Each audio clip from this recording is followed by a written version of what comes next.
शहाबुद्दीन की पत्नी यानी कि हिना साहब जैसे बाहुबली 1990 के समय में सीमांचल, कोसी और सिवान जिलों में काफी मशहूर हुआ करते थे।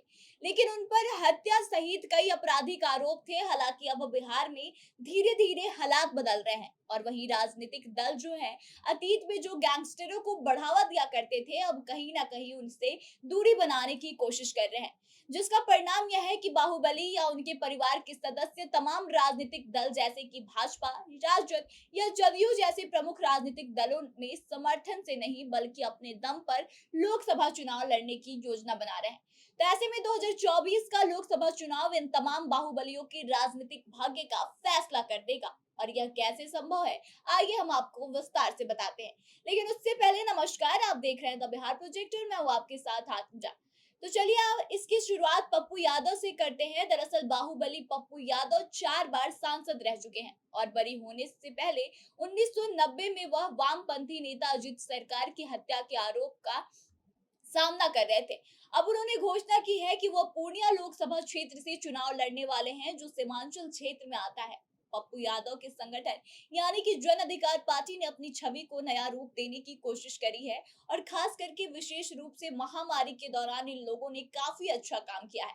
बता दें कि पूर्णिया से लोकसभा चुनाव लड़ने के अपने फैसले की घोषणा करने के बाद पप्पू यादव ने कहा कि मैं हमेशा विकास के बारे में बात करता रहता हूँ, राज्य के गरीब लोगों की मदद करते रहता हूँ। मैं कभी भी हिंदू मुस्लिम की राजनीति में शामिल नहीं रहा। मेरा आपके साथ भाईचारे का रिश्ता है। महामारी के दौरान जब कोटा और देश के दूसरे शहरों में हजारों लोग फंसे हुए थे, तो मैंने बिहार में उनके घर वापस सुरक्षित आने में सहयोग किया था।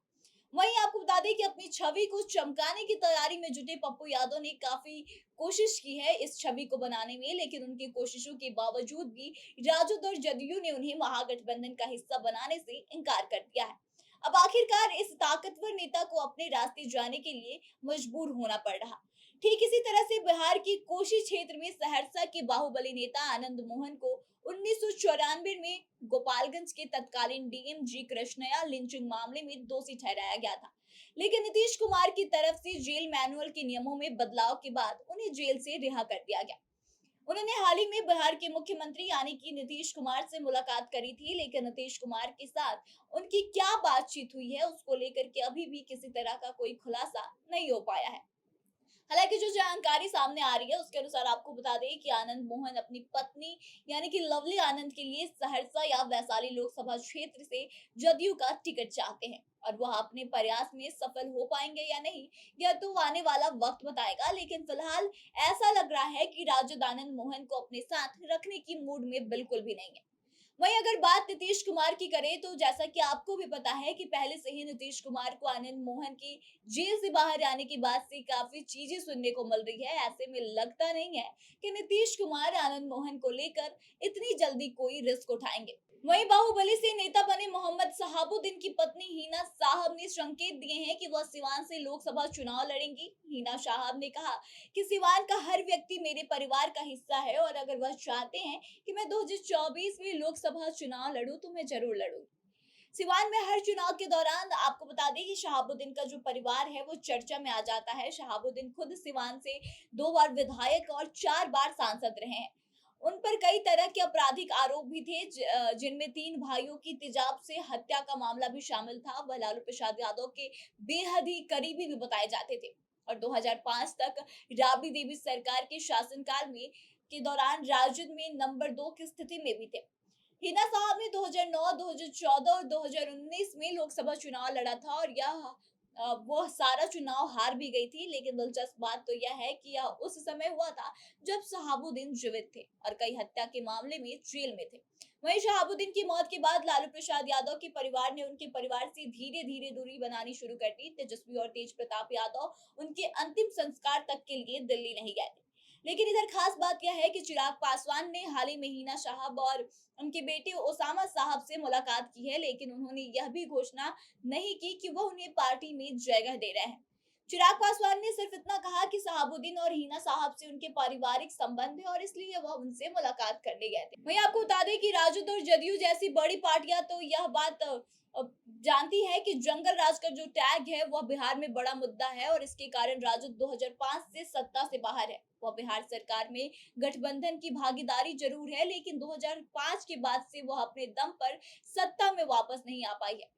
तेजस्वी यादव राजद का फिलहाल नेतृत्व कर रहे हैं और वह 1990 से 2005 तक उनके पिता और माता के शासनकाल को जंगल राज का जो टैग मिला है उसको साथ लेकर नहीं चलना चाहते, इसलिए पप्पू यादव, हिना साहब की एंट्री अभी फिलहाल राजद में लगभग असंभव है।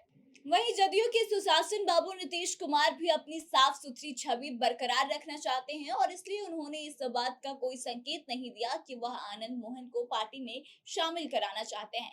लेकिन अगर सूत्रों की माने और राजनीतिक जानकारों की सुने तो उनका कहना है कि भाजपा को नुकसान पहुंचाने के लिए आनंद मोहन को वोट कटवा के रूप में नीतीश कुमार इस्तेमाल जरूर करेंगे, क्योंकि वह राजपूत जाति से हैं और जो बिहार में भाजपा के लिए काफी वफादार जाति है वह भी राजपूत है। तो ऐसे में राजद और जदयू के नेता जो है अच्छी तरह जानते हैं कि अगर वह पप्पू यादव, आनंद मोहन या फिर हिना साहब को टिकट देते हैं तो वह भाजपा को उन्हें हराने के लिए जंगल राज की जादुई छड़ी दे देंगे।